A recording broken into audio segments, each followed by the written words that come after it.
Welcome to the Elokus podcast. This is class number 3 in the discourse Vaydaber Moshe Roshei Matois, which is the 9th discourse in the general book B'Shoshek Dimu 5672. I'm not the 9th discourse. This is the 10th discourse. This is class number 3, and this is also class number 3 in chapter 37. Okay, so we pick off where we left off yesterday. The theme we were learning how the idea of the element of the higher and the lower, and closer and farther, and more and less, are all unified. That they're all expressing the same idea, relating to the various ways of looking at it when it comes to the hierarchy that is established as a result of the lights of energy going into vessels. That energies, when they go into vessels, they form in a way where what emerges first, which means it's closer to the source. That means it's closer, is also higher. And higher in the sense means that it receives more light, more revelation, and that's what gives it a higher quality. And the latter evolution, the evolving stages or attributes or worlds or whatever you want to call it, since they come later, which means they're farther from the source, is set up in a way that the light diminishes, the vessels become more increased, and that makes it have less light. So we were learning in the discourse, about how in Chachma, the light is the way it's referred to in Eitz Chaim from the Arizal, that in Chachma, the light is Bekiruv Ma'akim, it's shining very closely, so therefore it's an abundance of light. In Bina, there is less light, but it's because it's shining from a distance. And then the last thing we were learning was that there's an air anpin in the emotions, it's coming through a window, which means the light is very much diminished. So yesterday we were giving the example to that from our experience. We see it in Torah. We see that there is the truth of something that is experienced in Chachma. What's Chachma? Chachma is our ability. We discussed this at other times. Chachma is the first experience of intelligence, which is the ability to create a space, hollow out a space within ourselves to allow something to make its way into our consciousness as it is. And that's called a lot of light. You're seeing it for what it is. Bina is part of the intellectual process, but Bina is already the person trying to fit the idea into their mind. So even though I'm making space for the idea, I'm already mixing in my understanding, my logic, my own limitations and the way I'm thinking, and so I'm taking the idea, I'm taking the truth, I'm examining the truth in accordance to and in relationship to my own vessels, which means I'm highlighting more my vessels, the way I think, my mind. Therefore, it's diminishing the intensity of the idea itself. In Chachma is really a silence. The first experience of Chachma, which is an absolute silence, where there's no self at all, and it's almost like there's no vessel. There's a lot of light. In Bina, there's more vessels because I'm already coming with my understanding. How does this make sense to me? And I'm bringing to the table all of my the way my mind or a person's mind understands things up till now. So and then from there I'm exploring it. So that's why we're saying it's from a distance, because I'm looking at it from a distance. I'm not up close, because up close means I allow it to fully pervade my space. Here, it's no more pervading my space. I'm looking out at it from my vantage point where I am where I am currently standing, which means I haven't dismissed myself. I'm back into that's why Bina is called Yesh, something. Then it's where there's much more vessels. But still, I'm in the world of ideas, so I'm still getting to see it. And I'm trying to see it as it is. So there's a difference. In Bina, I'm seeing it intellectually with at least an intellectual ego. And in Chachma, there's no ego at all. Okay. But then, I don't mean ego in the full-fledged sense of ego, but meaning of a self. But all of that is still considered just far or close. But then emotions, now when I'm taking it to the next stage, which is I'm bringing it into my emotions, which means I'm no more concerned with it. I am now concerned with how I should be relating to it. In Bina, I'm also trying to relate to it, but I'm trying to relate to it. It's not about how I should relate. It's not me and it together. It's just it. It's just that I'm examining it from myself. In Chachma, I'm not examining it from myself. I stepped out completely, and I'm allowing it to be. In Bina, I'm approaching it from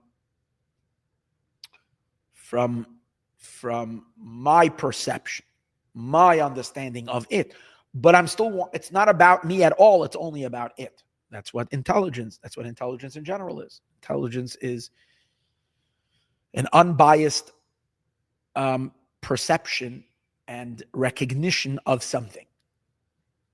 Okay? Emotions bring in already the bias, because emotion already brings in, okay, how should I have to know myself. How should I feel? Should I love it? Should I hate it? Oh, so here I'm filling already the experience with much more of self. So there's much more me there, and there's far less room for it. And that's the reason we're saying that the light is no more like the outside where you're experiencing the light itself. It's already a light coming through a window. There's some of it that is shining into, but it's a space, which is my space. It's coming into my space. It's coming into my emotions, to my world. It's about me. It's no more about it. It's about me. How I am excited about it. So that's like light coming through a window. And yesterday we were learning the whole idea that every emotion has to have some information that produces the emotion. And the information is the light. In our case, it's called the light. The information is the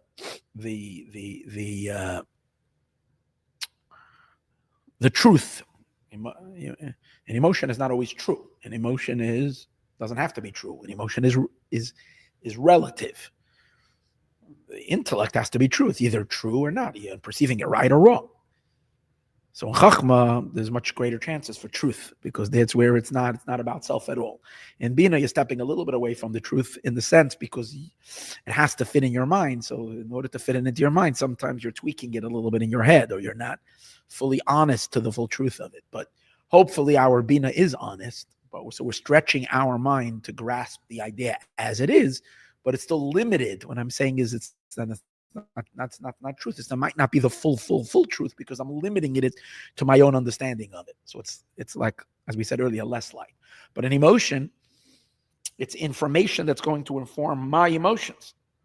So it's already entering into the world other than it. And yet there is information that is being fed into the emotion. Because I'm not feeling myself versus regarding myself. I'm feeling myself regarding this truth that this person, this story, this object, this event, right? How I should react to it. So yesterday we were learning that, for instance, when you come to a verdict, which a verdict is not so much getting to know what happened, what the facts are, but as a result of this, should you be punished for this, or should you be rewarded for it, or should you be, whatever it is. The verdict is not it. It's how something should be done in regarding to it, how I should feel, how we should relate to it. That's relating to the verdict. And in that sense, there is information that enters into the verdict, but the information that enters into the verdict is very limited in compared to when we're not considering our reaction to it, but we're just considering it, what happened. So if all I'm concerned, if I'm the if I'm the the guy in the whatever you call it in court, to have these police officers, whatever they're called, the Bauman, I forgot the name, whatever. If I'm the guy and I'm sitting in a trial and I'm listening, I can be sitting on my phone, I can be dead, because I'm not concerned at all until the verdict comes in. I'm sitting there, kind of keep law and order in the court, but I don't have to be paying attention at all to the facts of the story, because that doesn't concern me. For what my job is, when the case is finished, the verdict is handed, and the sentencing is done, I need to know, am I cuffing the guy or not cuffing the guy? Is the guy or a woman, whatever, is going into handcuffs, and am I taking them away through the back door, or is the person going back home? That's where I come in. So obviously, when it comes time to the verdict, I listen to the verdict. And then I get a little bit of an idea if the judge is an honest, straight person, it's an honest, good judge who I trust, is saying the truth. I know if the person that I'm now approaching is a bad guy or a good guy, guilty or innocent. Do I know the guilty and innocent the same way the jurors know it, or the people that sat there, or the judge knew it, or the lawyer, whatever? No, because I wasn't concerned about it. But I get a general whiff of the concept behind it, because the emotion, which is the verdict, contains within it some of the intelligence. But the amount of intelligence that is shining in the verdict is very little compared to the light, so to speak, and the intelligence that's in the intelligence, or the truth of whatever it is that's in.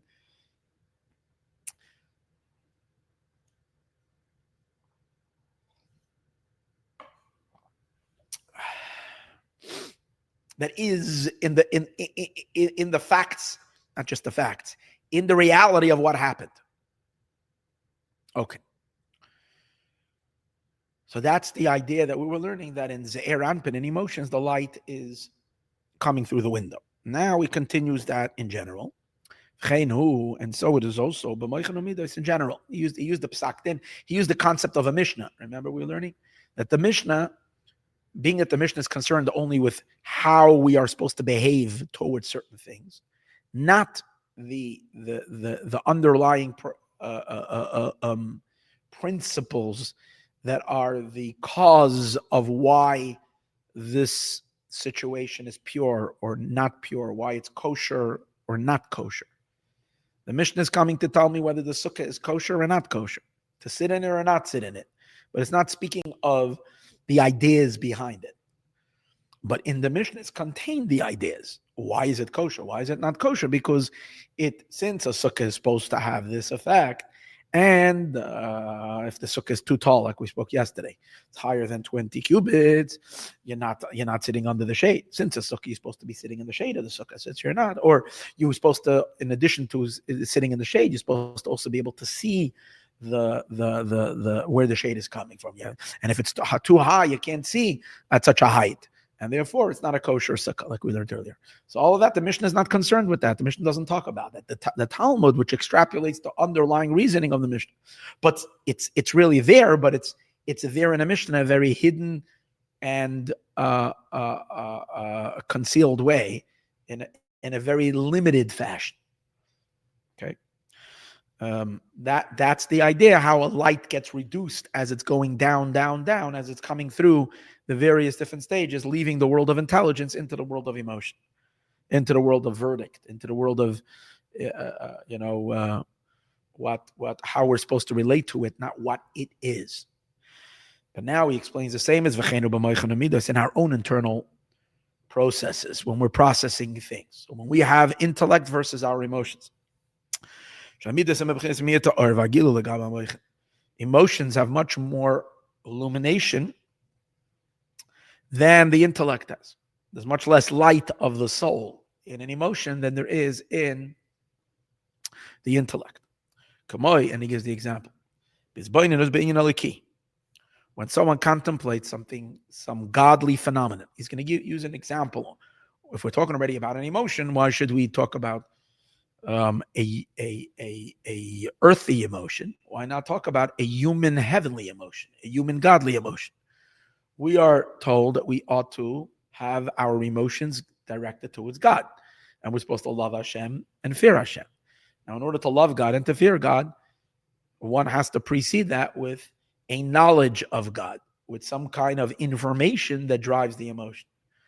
So the godly light that is shining in the godly experience that there is in the pre-emotion, which is in the intellect itself, is much richer than that godly truth that is informing the emotion. It doesn't mean it's more powerful. More powerful is an emotion. Is a person feels an emotion stronger even than an intellectual thing. But we're talking about the light, the divine, the divinity, the divine experience that you're experiencing when you are meditating and contemplating something godly, the illumination of God, how much of the subject matter, which is God, is shining in the person, is much more in when I'm just focused on God himself, not how I feel about God, versus when I start feeling my reaction towards God, then there is much less God there, more self, more of me there, how I feel about God. So that's what we mean. There's less light there. Although you have to feel a little bit in to inform the emotion, to drive the love, you have to be feeling the preciousness and the value of the divine. And that's why you want to be in a connection with it. So the emotion itself has a sense of the divine, but there's much less of the sense of the divine in the emotion than there is in the conceptual idea behind it. When you're conceiving, there is a greater presence of divine consciousness in the person than in the emotion. When a person meditates on something godly, through this one becomes awakened with love and fear. When after a person had meditated and understood, and then you don't leave it just with an intellectual experience, but rather you wait until your engine, your emotional engine, turns on. You want to get, because that's the objective. It says in the verse, you should know today, you should bring it to your heart. So when you're trying to bring this, not just when one accomplishes this, and what they understood in their mind reaches their heart. Yet, the heart is only experiencing a little bit of it's like the verdict. How much of the goodness and the badness of this individual is shining in the verdict, versus the people who heard the actual event and experienced firsthand the evidence of what that transpired. To them, the ugliness of the ugly, of the criminal or whatever, is so much stronger than what reaches into the verdict. And over here, we're talking the opposite. The beauty of the divine is so much stronger in the actual perception than what lands in the heart that says, oh, because God is so beautiful and great and magnificent, that's why I ought to love him. So the love is only nibbling, like a little nib, it's gnashing on a little tidbits of that information, that which can enter into the emotion. Only a little bit of it. And that's why it says in many places that actually, it doesn't say it over here, but that actually you don't experience an emotion, an excitement, when you're deeply engrossed in the intellect, in the meditation. Because what happens is that in order for an emotions to become, to a person in transition into an actual emotion and into a love and a fear of God, one needs the level of intensity of the meditation has to subside. You have to kind of, because while you're deeply in the meditation, you don't feel yourself and you can't have an emotion. There's too much of the divine present, there's too little you that you should be excited. You're not there. That's the point of intellect. Intellect is in general, chachma even more than bina, but in general, the entire intellectual experience is a suspension of self. So therefore, as long as you're deeply engrossed in the perception of the divine in your mind, you can't even get excited. The excitement comes when when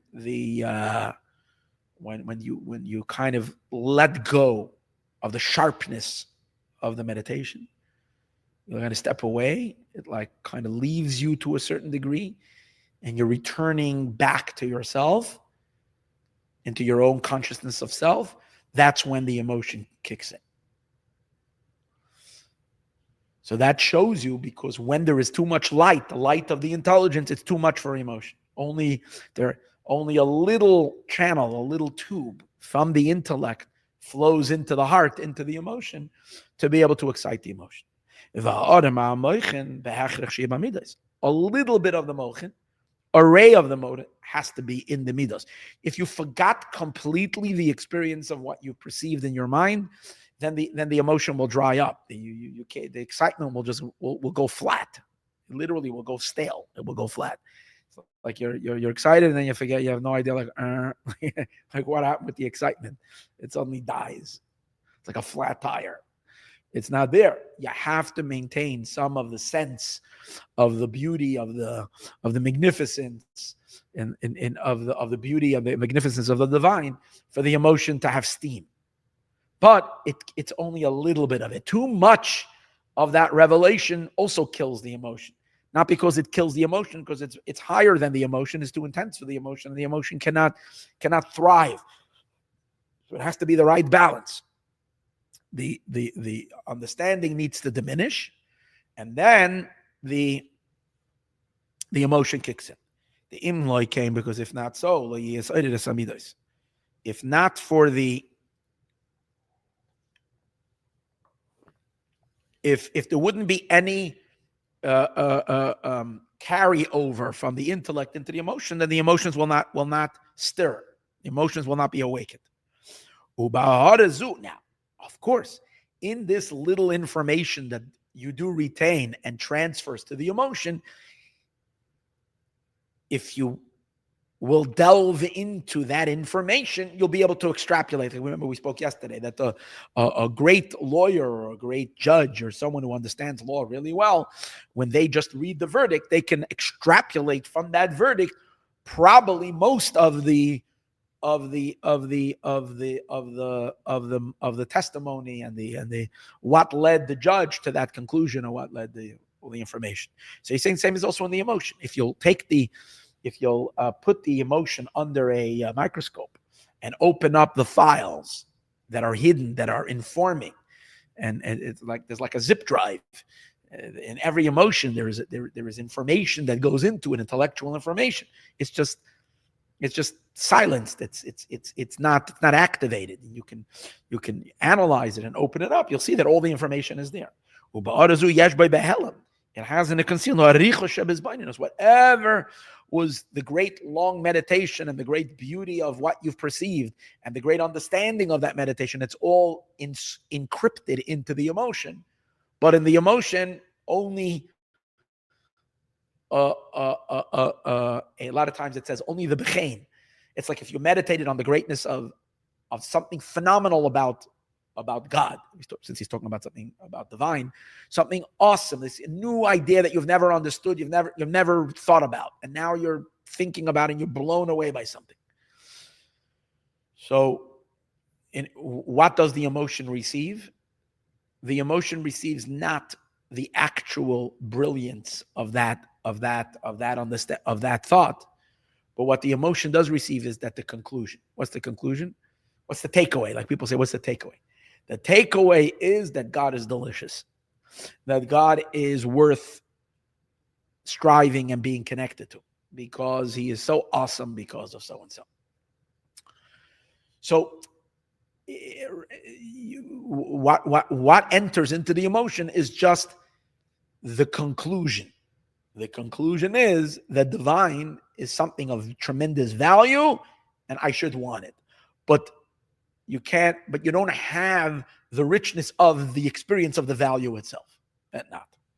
Rak, as he says over here, it's been diminished.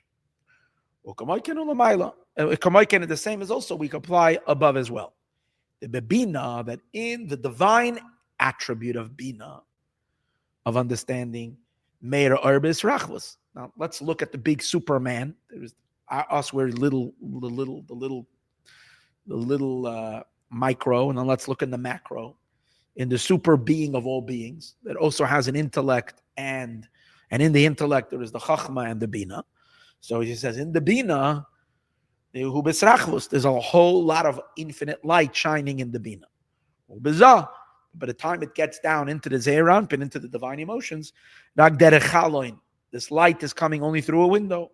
It's already been diminished. Now we go on to the next stage.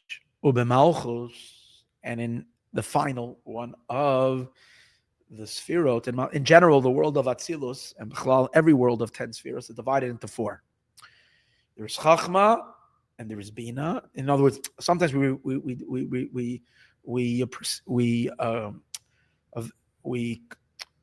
enumerate 10. More in detail, it's 10. But if you want to look more in general, there's 4 categories. Chachma is a category for itself. Bina, understanding, is a category for itself.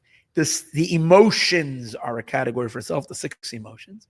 And then Malchus, which is, again, an entity on its own. Malchus is all about expression. Malchus is all about behavior. Malchus is all about, as we said, thought, speech, and action in the human experience. So, Malchus, and when the time it ends up into the attribute of kingship, the divine attribute of kingship, or now the light comes, derech nekev levad, it's coming through a tiny little hole. Meaning that very same light that was shining through a big window is now in Malchus, it's only a small little hole. Imagine how much light comes into a tunnel that only has a little hole. It's a whole different story. Kamal derech mashal, and like it using the human example. Now that a person has an excitement and emotion, which, as we say, in this emotion there is some of the information encrypted into the emotion, which that information was once in a very expansive way in the intellect. And in the Chachma, the information that's there is in its purest, sharpest form. And Bina, it's already more like a translation of the information into our way of understanding. In the emotions, it's just encrypted in it, just the conclusion of that information. And now, from the emotions, what happens next? When you have an emotion, now you're going to behave in accordance to that, which means the emotion is leading you into thought, speech, and action. So if you're going to talk about it, so how much of the original light is translated finally into the actual speech that you're saying? So, as he said by way of an analogy, when one is revealing his emotions, his or her emotions, into speech, like an example, when a person is speaking words of love, that's speech that comes from an emotion. Let's say in an interpersonal relationship, you love someone, you feel an emotion of love, and now you express that into words as you're telling someone I love you, or you're sharing words of love to someone to express your love for them, or a little bit of a lesser projection, because when you're speaking words of love, you're actually, the love itself is flowing into the speech, because you're speaking the love itself. But another example is that you might not be speaking words of love. You're having regular conversation. You're speaking about the weather. You're speaking about the about the sports. You're speaking about anything. You're making just conversation with somebody. But the reason you're talking about them is because you have a general affection to them, and therefore you're talking to them. If you wouldn't have any affection to them at all, you wouldn't be talking to them. You would, God forbid, ignore them. So here the love is causing the speech, although the love itself is not the word. The content is not words. Is not the love. In either case, or if the love is just the cause of it. But in either case, the love is generating the love is now translating into speech, either because the love itself is leaving the emotion and entering into a communication state. You're communicating the love. or the love is bringing about communication. Not the love is being communicated, but the love is achieving communication. The mitzad ahava, because you love the person who medaber, you are speaking imay with that individual. Harei adibur megala midas ahava. So what happens? The love is, so you're seeing that in both cases, of course, when you're speaking words of love, of course the speech is communicating the love. But even if you're not speaking words of love, you're just spending time with this individual, talking to them because you love them, even though you're not conveying that you love them in the words. But still, what he's saying is he was trying to show us how the emotions flow into the speech. Okay. So we first want to prove that there is the emotion itself is extending itself into the speech. Yet, he's going to then turn it over and say, but it's only minimal. I mean, most of the energy of the emotion is not the bulk of the emotion is not contained in the words. Only a small trickle. So not to lose the thread. A tiny trickle of the emotion goes into the speech. A tiny trickle, a small trickle of the intellect flows into the emotion. And a small little bit of the chachma goes into the bina of the intellectual experience. So that's, you see, the light is getting diminished. Most light is in the chachma, in that first just openness to whatever it is that you're experiencing. The bina is already a diminishment of it, but there's still a lot of light. And the time it's reaching into the emotions, it's diminished even more. And when the emotion is going into the speech, it becomes so much less. Because the emotion itself, only a little tail end of the emotion goes into the speech. And so how much of the original purity of the light of whatever it,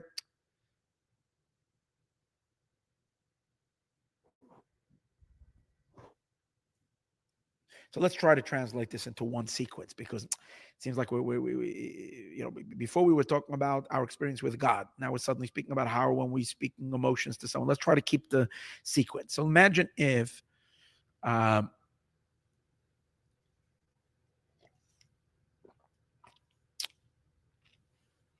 you've heard about somebody.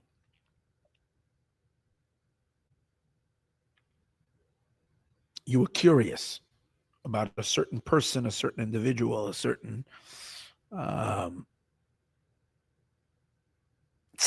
Let's talk about a tzaddik, right? There is this great saintly individual that someone alerted you about them. You swore that you didn't know about them. And then you start learning. I mean, like coming through an encounter with the Rebbe. I'll give a perfect example. So many people live their lives not knowing that there is a great tzaddik, great Rebbe, great master of light for the entire world. And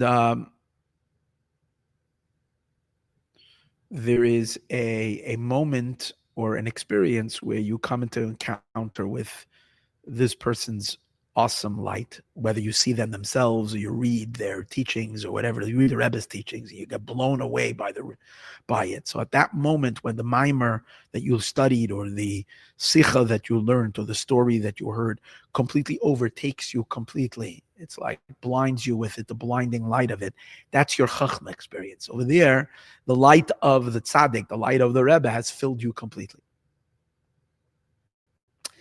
Then you process it in accordance to what our limited understanding is of what the power of a tzaddik is.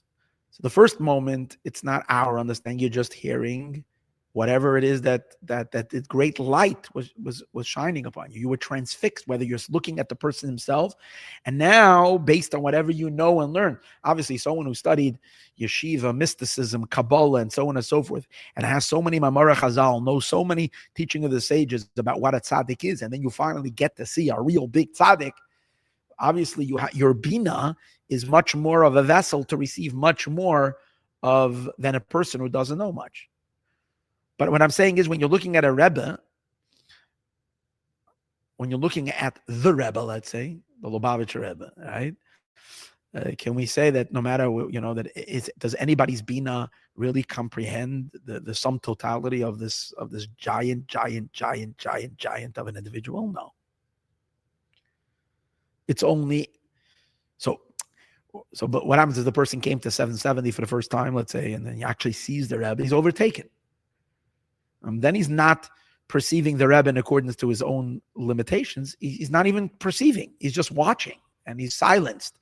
He's there, Simchas Torah, with thousands of Hasidim, and he sees the room being, he's silent, literally can't move from such awesome greatness.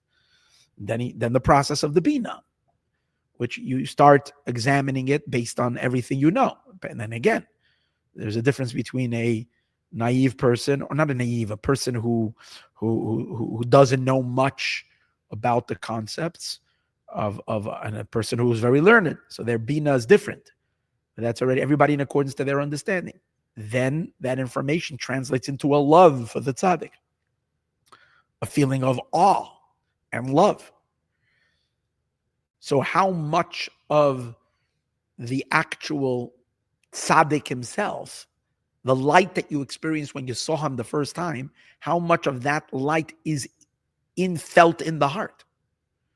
Only a little bit of it.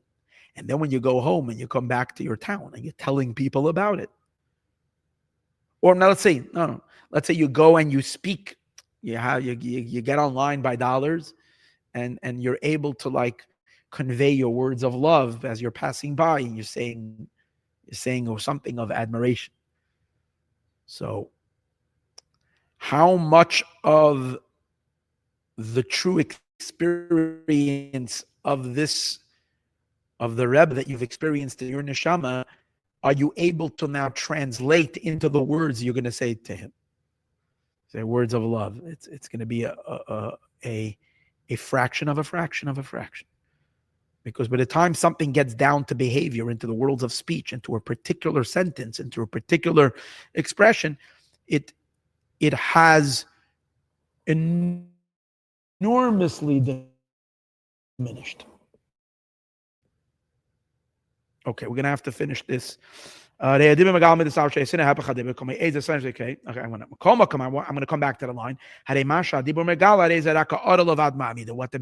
What the speech reveals is only a ray of the emotion. And only a little bit. Most of the emotion doesn't even enter into speech.